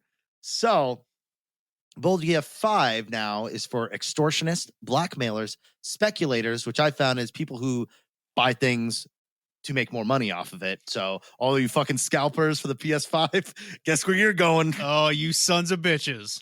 Yep, that's scalpers. You're heading here. Bribe acceptors, anybody who used their position to gain advantage over others. Find that their souls are dropped into a great pit of boiling tar. And whenever they come up for air, demons are waiting to fucking stab you right back down. That's awesome. Yeah, it's a little different from the previous one where instead of boiling blood, it's boiling tar. So yeah, take your pick, I guess. Virgil, at this point in the journey, they're at the boiling pits of tar. The demons are prodding and poking people. Virgil decides to put his charm on again and tries to convince some of the demons to help Dante and Virgil navigate through because there's a broken bridge. And in order to get to each Bulgia, you have to cross a bridge, and theirs was broken. So like, hey, we need some help. Demons are like, sure, why not? Mission from God, what the fuck ever. Let's do it. So demons walking and chatting with the boys. And one thing that the poem made sure to point out is that they had a very dark sense of humor and were just horribly making fun of like all the torture victims and stuff and having a grand old boys afternoon, What else would you do? Yeah, you're stuck there for all eternity doing your job. Like, yeah, have a couple giggles. At one point, though, it's a little bit more detailed in the poem, but like I said, we're kind of skipping through here. But one soul attempts to escape, and by tricking them, like they give them like a false alarm, and then one of them just makes a run for it. So two of the demons, they try to stop them. It's a big scuffle, and then the demons end up falling into the tar, and it's this whole disaster. So Virgil and Dante are like, who've already at this point like getting bad vibes from the demons with like their jokes and all that shit, are just like, let's get the fuck out. Like, I think this is a good time to go. Demons see them running, and they give chase. But luckily, our boys are able to sneakily slide down a sloping bank right onto the next Bulgia. So keep in mind, it wasn't the next Bulgia they needed the bridge for. It's the one after. So now they're coming up like okay, fuck, now what are we going to do? Bulgia 6 is for the hypocrites. And these folks are forced to wear golden robes that are lined and secretly weighed down with a fuck ton of lead.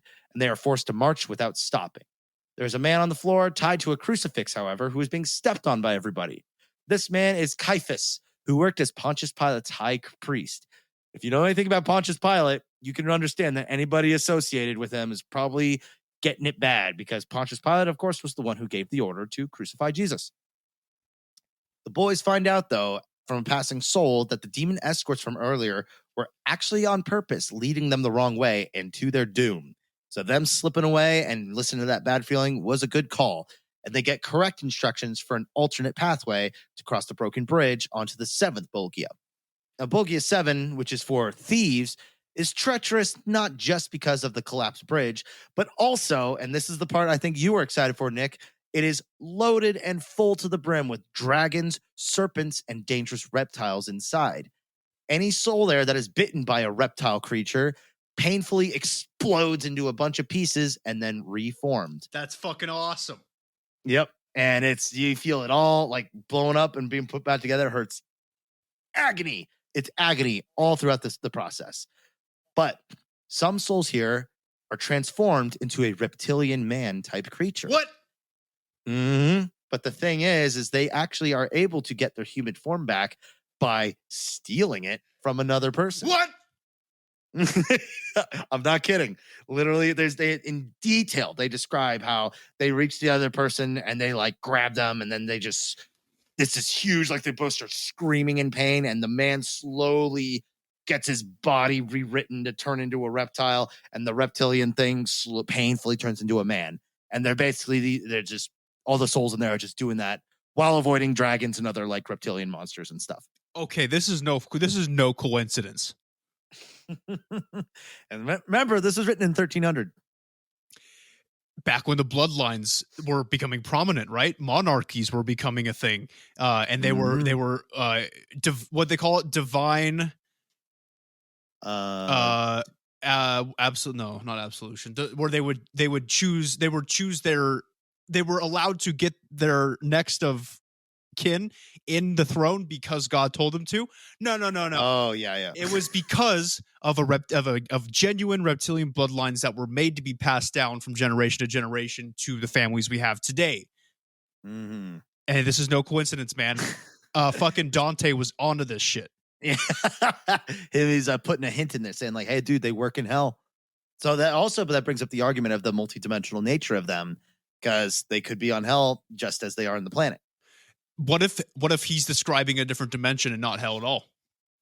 Could be, because remember, Dante was a clever guy, and it would make sense that here, and he did call this. It's called the Divine Comedy, which is kind of like a saucy like, break of the form, but maybe there's another reason why it's called a comedy, because it's kind of funny how nobody knows the truth. Okay, I wasn't taking any of this real seriously, but now I am. I'm locked in. Convinced. Holy shit, that's crazy. Yeah, no, like I said, there's a lot of detail about this, so fun stuff.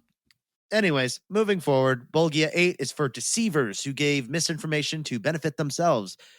This one's pretty simple. They're just set on fire. They're literally just on fire, and it's described that there's so much fire that they are set.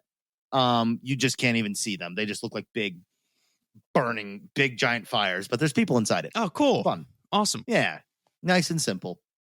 Bulgia 9 is for those who purposefully cause scandals, discord, or divisions, particularly when it came to politics or the church.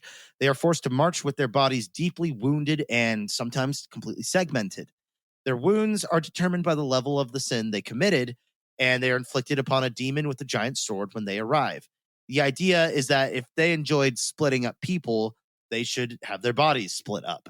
And one guy fucked up so bad that he had his whole head cut off, and he had to basically carry it like a lantern. That's cool, man. That's fucking awesome. Yep. So it's like you get this huge wound that cut you up, and it never heals. And that's your life. Good stuff. The 10th and final Bulgia is for the Falsifiers, and is divided into 4 subsections. One is for alchemists and the falsifiers of metal. They are huddled in heaps, itching scabs and sores that never go away. Second is for imposters who just eternally tear at each other with their teeth. So kind of they basically all just get turned into zombies that are hungry for other zombies. Nice. Pretty cool. The third is for the counterfeiters who are bloated by disease and also have an unquenchable, unbearable thirst. And the fourth is for the perjurers or the wicked liars. And they are afflicted by eternal fevers and are constantly at odds at each other, fated to bicker and fight over their own deceit towards each other for all eternity. And after the final Bulgia, the boys reach the edge of the pit in the middle, the big old hole. And there are giants that actually appear to have their shoulders sticking out of it. So there's some giants standing right in the middle of the pit. So Virgil convinces one of them, Antaeus, to pick them up and set them down to his feet at the bottom of the pit. And as they part ways with the giants, it is now dawn that they have reached the final circle of hell. One little fact, the giant Nimrod is also there. He's the one who helped humans build the Tower of Babel, you know? Yeah. And then when God's like, oh, don't like that. Don't like humans reaching heaven. So he broke the tower. No, he didn't break the tower. He created language. So men couldn't speak properly to each other. Yes. I too went to Sunday school. Aha, learning a thing. Woo! That's Old Testament shit. So the 9th circle, Treachery, or for Traitors, is one giant glassy frozen lake called what do you say? Cocytus? Cocytus? Cocytus. Cocytus? Cocytus. Cocytus. Where I have to cut some of this. And it is it is divided into 4 rings until the very center. Now let me point this out. It's not like, it's like a river with like a big cut. Like it is just one giant lake. And it's like the rings are just like sections of the lake, but there's no dividers, there's no fence, it's just one big lake. And in the center there's a big fog, and and we'll as you'll know, it's Lucifer, which spoiler. Anyways, the idea here is that betrayal is seen as the overall denial of love and warmth. So the result is an eternal cold. And this is the most, I think, ironic part of Dante's take on hell, is that we normally think of fire and brimstone, but actually the lowest circle of hell is icy lake. Do you think it's a coincidence, or is this more fanfic of Dante's, that a giant helped them get to this final circle, and this final circle is icy and frozen, like a certain Jotunheim in Norse mythology, where the frost giants come from? Oh, I did not know about that. That there could be something there with that. Just thinking, man. I'm just thinking about what's going on in this little weird Italian man's head. So with this crazy Mario brother cooked up in his little office. Because you never know, man. He's put so many different things in here from different mythologies. I would not be surprised if this was a nod to Norse mythology. Could see it. It makes sense. I mean, it checks out in my opinion. So, as Dante and Virgil enter, Dante is immediately gripped with terror and a really bad feeling. As he should. They take their first steps onto the frozen lake, and they see chattering souls frozen into the lake all the way up to their necks. So here in the first ring, it's called Cana, after Cain from Cain and Abel. Virgil explains how it's reserved for those who have betrayed their friends or family. An icy wind blows endlessly across the entire lake, and the souls stuck in the first ring are very fortunately able to move their necks and lower their heads as the wind cuts right across their faces, which you've experienced icy wind before, right, Nick? I have. That shit hurts real fucking bad. So they're frozen in a lake up to their necks, and the icy wind blows, and these guys luckily can move their necks, so they just bow their head, and if they remember to. So that's their eternal punishment. The souls in the second ring, Antinora, are not so lucky. They are the traitors to their country, party, or city, And they have the same punishment as the previous circle, frozen to their necks, only they cannot lower their heads at all, forcing them to take the gust right to the face. Nice.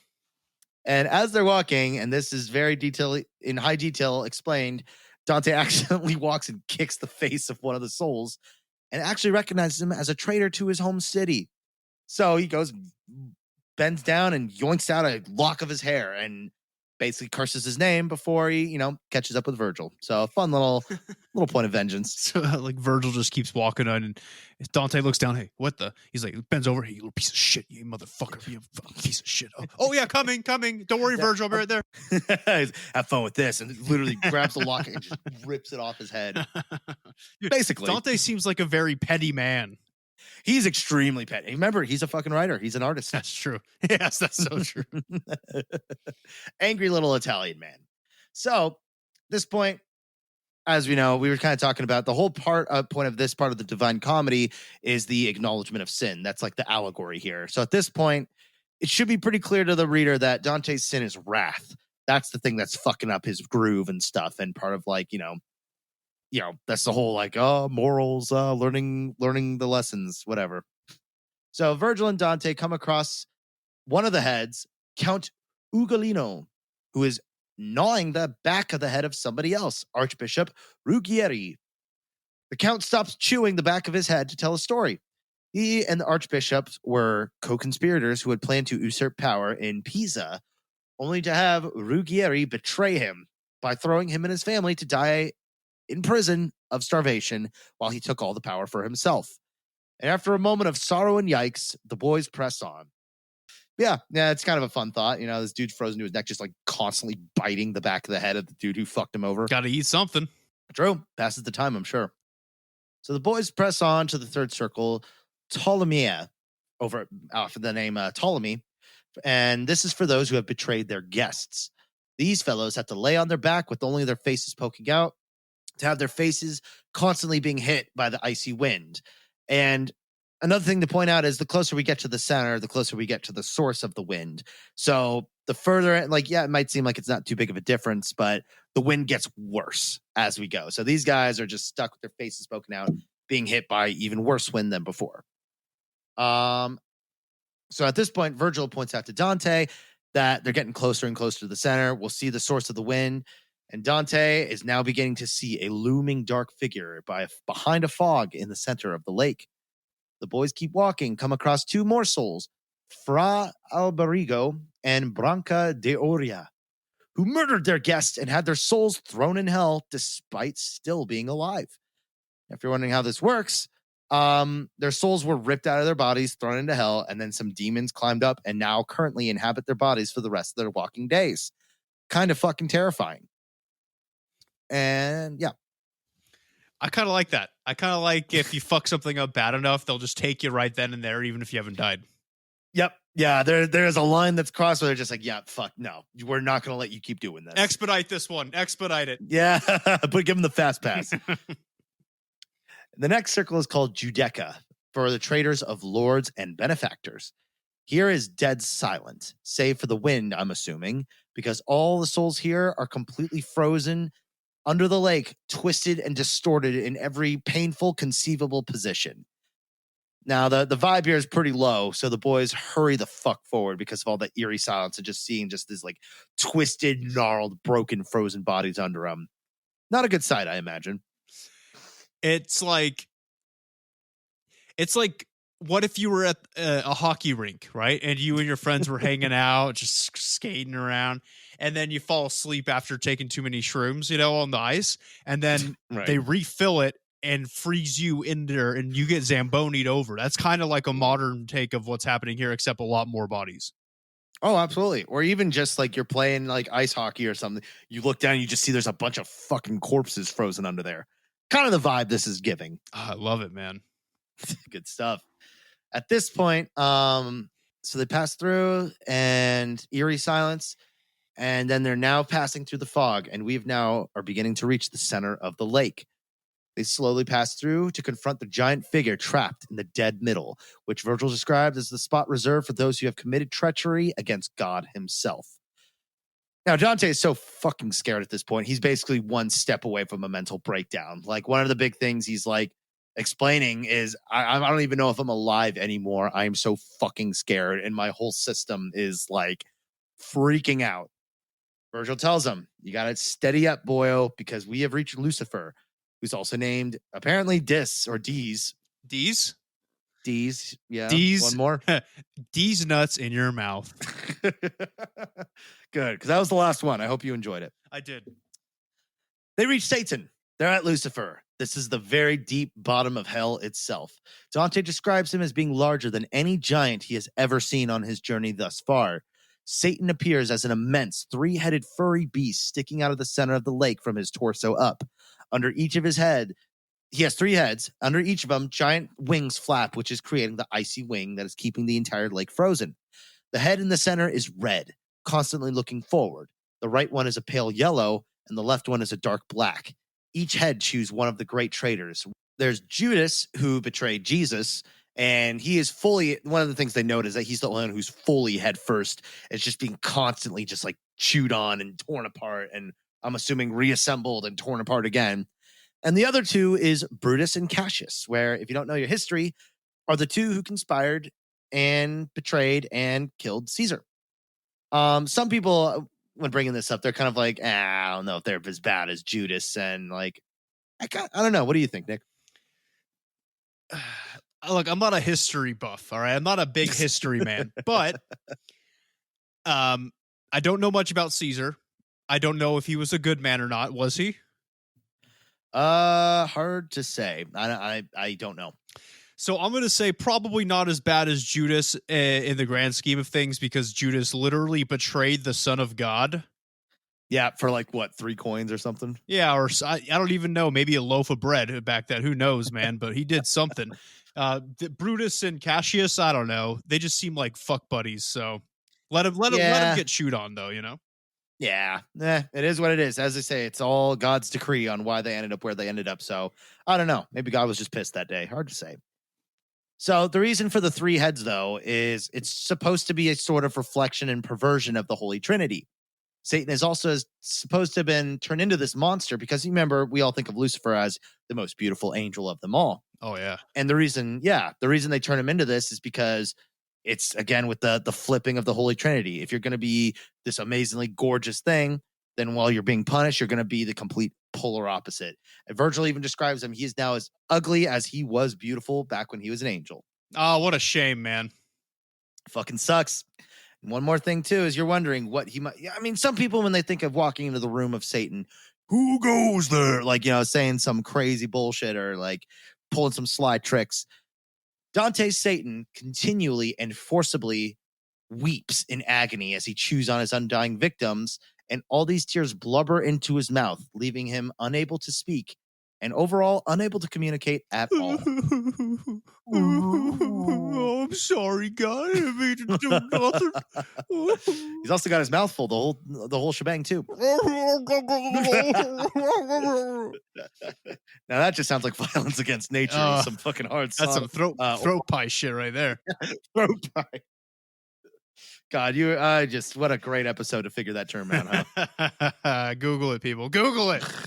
You probably know it far longer than today, though, huh? Of course I have. Yeah, what was I thinking? So, after the shock of the sight of Lucifer himself begins to subside, Virgil, who has apparently been on a schedule this entire time, tells Dante that now that he has seen everything that hell had to offer, and the time has come to leave, and they had to leave now.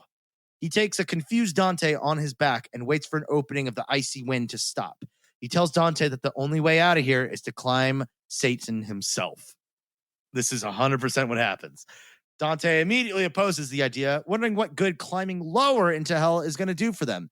But Virgil tells him basically stop being a bitch. That's too late because he's already got him on his back and it's time to go.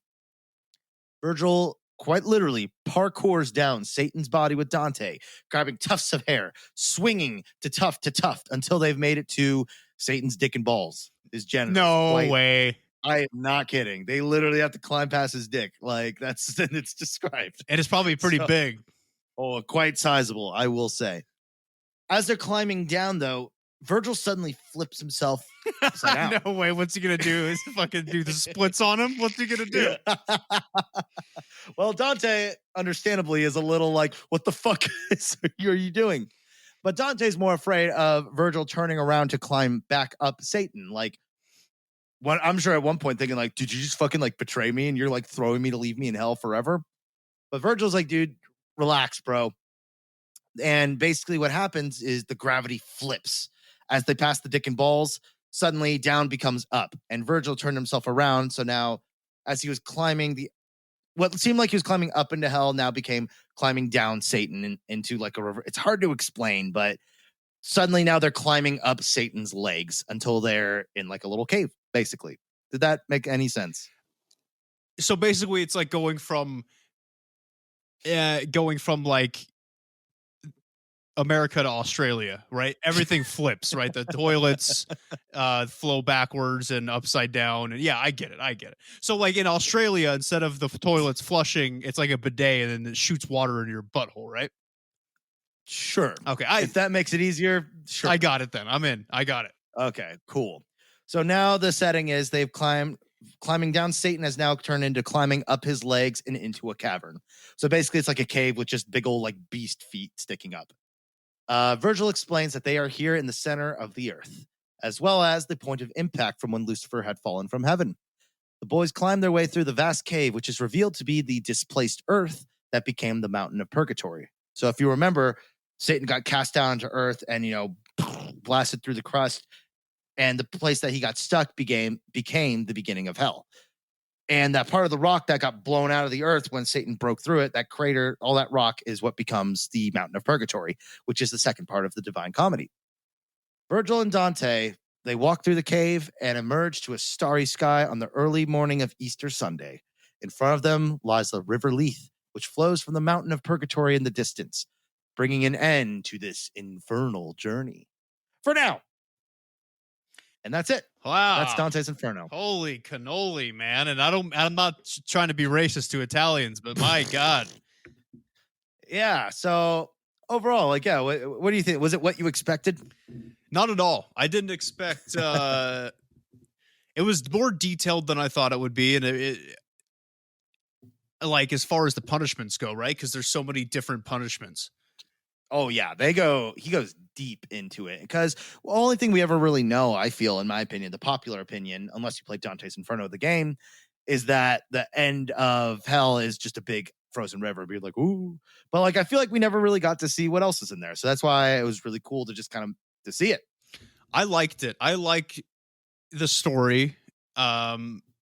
I'm a little disappointed in most of the punishments. I mean, don't get me wrong, there are a lot of different ones and there's some creative ones in there, but I don't know. I feel like I'm still hung up about the whole sex thing. You know what I mean? For some reason, There's not enough butt fucking, not enough pegging for punishment. Yeah, it's just like, I don't know. But other than that, that was my only gripe, I think. Oh yeah. Well, also remember, keep in mind, 1300s things. Those things were the fucking worst thing on the planet because they also actually happened to people. So, it's a little bit different. They didn't have they never watched a horror film before. They probably would die if they watched The Exorcist. True. All in all, I'd say it was good, and for a fanfic, it was pretty damn good. If he's right, that's pretty terrifying. Right. So yeah. Nice. And that's kind of all she wrote. Like, not really much else to explain about it. I mean, we eventually, maybe, and this is depending on like the interest level, but we could do a Purgatorio and Paradiso series just like this one. The unfortunate part is that it's not as cool, bloody, and interesting, which I felt was a little bit more characteristic of our show. So I don't know. We'll see. Maybe down the line we'll think about it. Yeah, if you guys express interest in it, I'm sure Tasker's more than willing to read more of this bullshit for you. It is a lot of bullshit, but a lot of very interesting bullshit. And I hope you guys could, enjoy yourself a bit. Like, I don't know, dude. I feel like this episode flew by for me. Like, I mean, we're like past an hour and a half easily, but like, I'm surprised. Yeah, no, I mean it's like, and plus I didn't have to do anything, so I just kind of listened to a story, like I felt like you were just telling me a story, and I could just interject with dumb comments every once in a while. It was nice for me, so it flew by. Yeah, good vacation. I think we both needed it because shit's getting kind of real in the ufology world, and we need to get back to that kind of stuff, right? Holy shit balls, guys. I know we haven't discussed it in the last few episodes. There's been a lot of, and we've been talking a little bit about it on our Discord, but there's a lot of shit going on in the world right now of the ufology community. As we well know, at this point, 60 Minutes did a full expose on what they are calling UAPs. I don't like calling them UAPs. It's just the government trying to compartmentalize bullshit. Basically, an expose on UFOs. Taking it seriously. Nobody was laughing. Nobody's making jokes. Nobody was like, it was a serious thing with credible people coming forward saying that we're seeing this shit every single day for years at a time. So things are happening. Things are ramping up to some kind of disclosure that we're supposed to be getting next month in June. Now, will it be the disclosure that us, like me and Tasker and everybody listening here, we're all somewhat involved in the ufology community, right? So the disclosure that we're hoping for is something that I told Tasker about earlier is we're kind of waiting for the government to come out and say, okay, look, guys, yes, we've been dealing with them since Eisenhower, and yes, they've been probing your buttholes. We apologize, right? That's what we're kind of hoping to hear. We know we're not gonna hear it. No. The disclosure that we're going to get is disclosure for the layman, for the people who aren't in the ufology community. Basically the shit that we already knew, they're going to be, hey, look, there's some shit in the sky that we don't know what it is. There's your disclosure. That's what we're probably going to get in June. Yeah, it's going to be the classic, and our results were inconclusive.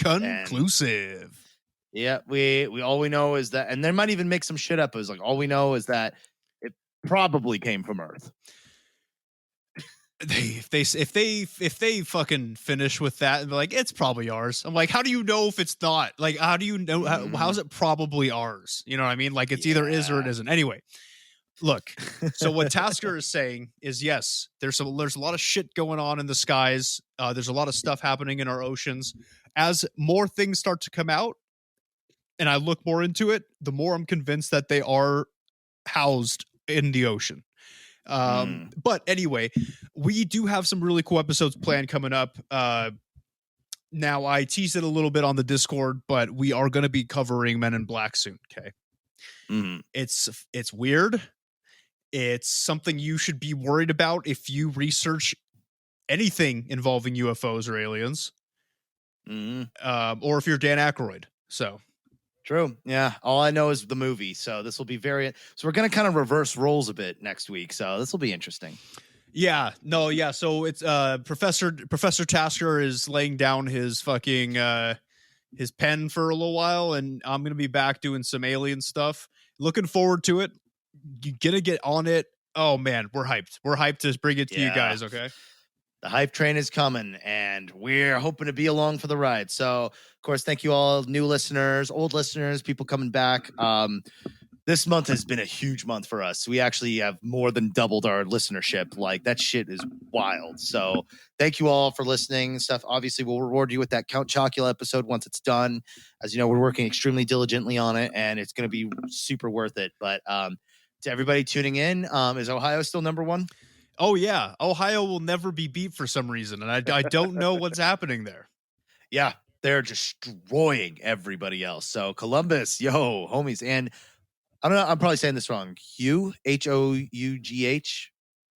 Ohio, Hough, Ohio? Ho, maybe Ho. Ho, maybe it's Ho. I don't know. But thanks, guys. And, of course, San Jose, shout out to them. Centennial, Colorado, thank you, guys. And Dallas, Texas. And even Blackheath, England. Thank you, guys. Oh, England. Oh, isn't that nice? It's good having you. We're going to miss you. Yeah, thanks for listening up until this point. On a serious note, guys, San Jose, I know you guys are big listeners out there. Our thoughts are with you guys. If any of you know people who were involved in the shooting or anybody like that, thoughts are with you. The world is a fucked place right now. So stay safe and, know that we're thinking about you.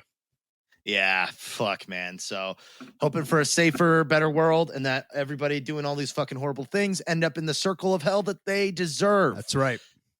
So we'll see. We will see. But till then, if you are listening on iTunes, you could 5-star rate and review. That would be super sweet. Spotify, you could click the follow button. We have new episodes every single Wednesday. Instagram is at CEOTPK. Our YouTube, Close Encounters of the Podcast Kind. Twitter at CEOTPK1. Facebook is Close Encounters of the Podcast Kind. You can email us at ceotpk1@gmail.com. Discord is discord.gg/lowercase b, number 6, capital C, capital T, number 5, capital M, capital X. That link and all the other links above are all on our Facebook page. If you feel the need to donate, we have coffee, ko-fi.com/CEOTPK. That money at this point really just goes right to hosting and all that stuff. So if you want to help out, feel free to, but it is not required. Exactly. And yeah, I'm going to be unemployed soon. So, I'm making an OnlyFans. Yep. And that's another way you could donate to the podcast. I'll put my feet pics on there and shit. So, hey, got to make ends meet. Amen. Hey, ends meet. Ends. Like MEAT. Oh, wait. Whatever, man. Gross. All right. Yeah, so thanks, guys, for listening. Good job, Tasker. Everybody give Professor Tasker a round of applause on his research. Reading old-timey shit is not my thing.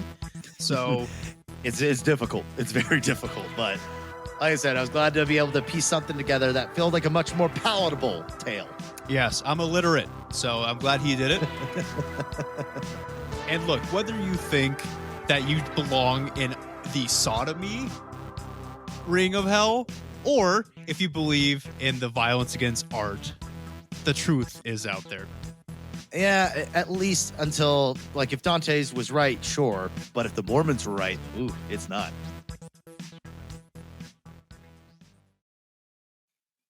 Was that redundant? I'm going to just redo that. Holy shit, dude. I am not doing hot.